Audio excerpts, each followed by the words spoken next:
Yang Sikit Berhormat nak mengenai perlukan Putra Abang Heights. Menteri. Bertiga yang Berhormat saya kena. Tak apa, boleh ambil 3 hari untuk Yang Berhormat membahas. Menteri. Datuk Sikit yang Menteri, betul. masalah rakyat mesti diselesaikan. Sejak. Menteri. Datuk yang betul tadi Menteri. mengenai Putra Heights. Menteri. Terima kasih. Ha, Terima kasih tak Yang apa, Berhormat. Terima kasih Datuk Speaker. Yang Berhormat banyak kali menyebut tentang masalah tanah sekolah di Putra Heights. Putra Heights bawah kawasan saya. Ya, setahu saya dan sehingga hari ini dari mula saya mengikuti tweet Yang Berhormat dan kenyataan-kenyataan akhbar mengatakan kerajaan negeri tidak mahu memberi kerjasama. Saya agak kecewa begini Yang Berhormat. Kerana bila saya cek begini, tanah itu sudah diperuntukkan untuk sekolah, 3 buah sekolah termasuk sekolah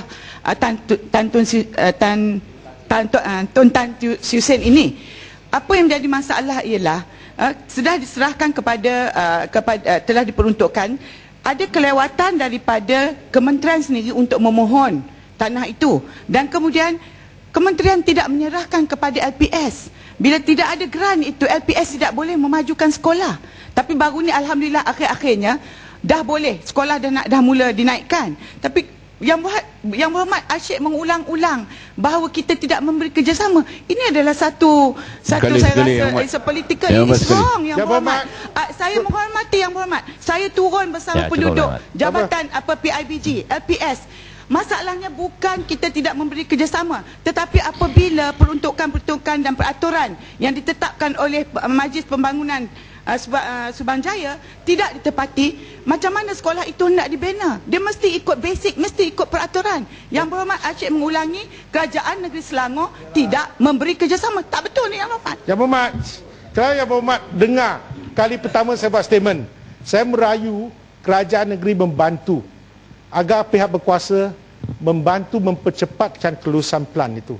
Saya membuat rayuan tu secara terbuka. Kemudian apa yang berlaku, boleh tanya lembaga pengelola sekolah. Pertama kita nak hantar, masa nak hantar plan tu, dia kata dokumen tak lengkap. Kedua, apa yang dia kata, tanah yang kita bagi, saya nak cakap ni yang tak munasabah.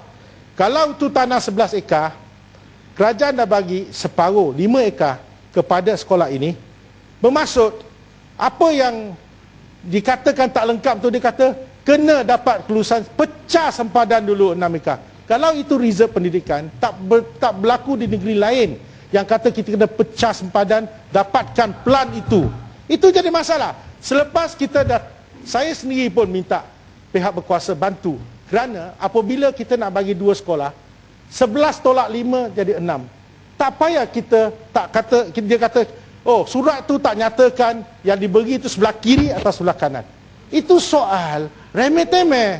Yang Berhormat, itu yang tak dimaklumkan oleh Yang Berhormat. Yang Berhormat, kita sentiasa memberi kerjasama, tapi Yang Berhormat memberi gambaran bahawa pihak berkuasa tempatan tidak memberi kerjasama. Ini tak betul. Saya dan YB Hanayo turun personally berjumpa dengan MPSJ untuk menyelesaikan masalah ini.